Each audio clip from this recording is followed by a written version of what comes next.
Mga tricks na lang to actually. Doon naturo na natin to dati. So, ulitin lang natin. So, gawa ka lang dito guys ng 1. Then, lagay ka lang ng tangent. Sine. Cosine. Cotangent. Cosecant. Tsaka secant. So, madali lang to i-memorize guys. Kasi nasa right side mo is puro may ko. Puro may ko. Cosine, cotangent, tsaka cosecant. Then, ito naman yung titira. So, pwede mo to i-rotate clockwise, counterclockwise, then magka-pass through ka sa 1. Divide lang lagi sila guys. So, kunyari, meron kang tangent. Yung tangent, let's say theta or x or any variable, any angle.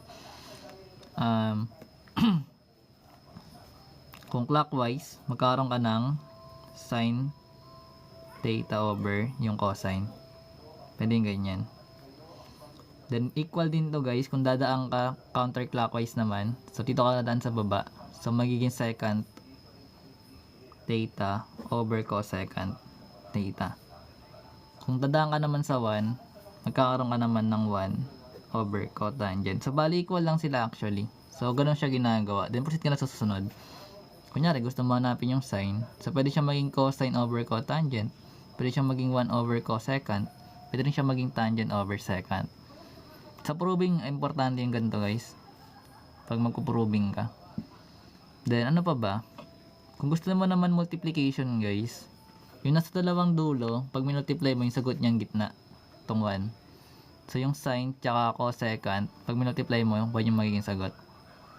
Ito rin. Actually, ito rin yata magiging tangent eh. Oo, tangent nga. Itong dalawa sa gilid, pag minultiply mo, ito yung magiging sagot. Itong dalawa, ito yung magiging sagot. Itong dalawa, ito yung magiging sagot. Dulo. Basta yung sa middle lagi magiging sagot. Pag multiplication. Sa proving, importante yan. Then, meron ng Pythagorean identity. Gawa ka lang ulit hexagon. Halos parehas lang yung gagawin mo dito. Pero, etong mga nasa gilid, naka-squared yan.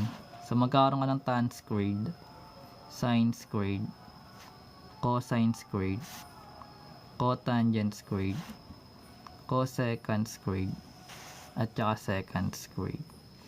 So, kapag Pythagorean identities naman, yung triangle guys, ito lang kukunin mo.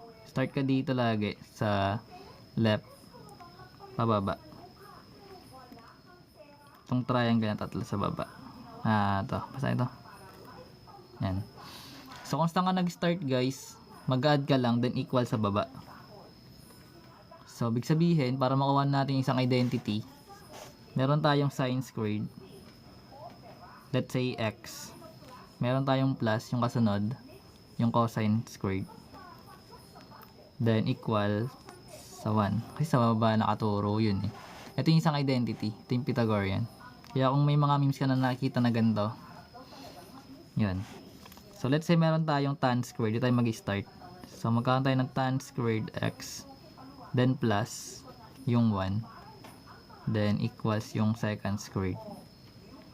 Then, kapag tayo nag-start naman sa kabila, magkakaroon tayo ng 1 plus cotangent squared x equals cosecant squared x. So, ganun siya. Then, kung gusto mo hanapin yung ibang formula, dito ka na lang magbe-base. So, parang algebra na lang siya, like, tipat-tipat na lang.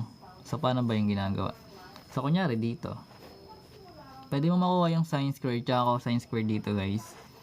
So, kunyari, nahanap natin yung sine squared x. Gamit ito, pwede mong ilipat tong cosine squared sa kabilang side.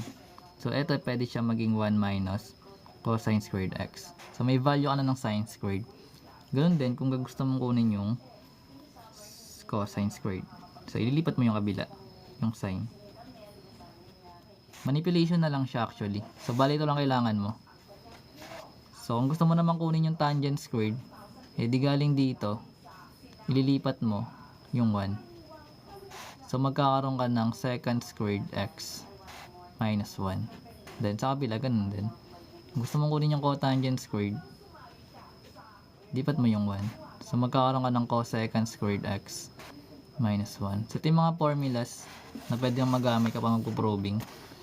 So sa proving kasi guys, mas ginagamit yung yung sin cosine, lagi nakaganon na format. Pero nakadepende kung magaling ka na mag-memorize ng ganyan. Nasa na lang yan, pero may mga bits tayo sa YT regarding sa proving trig.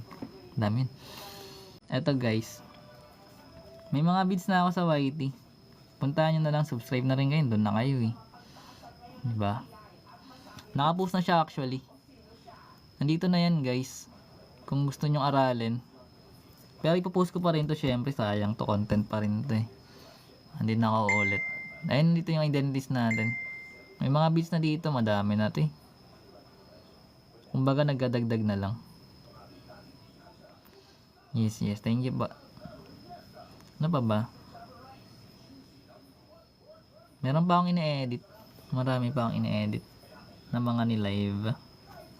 Anyways, thank you po ulit.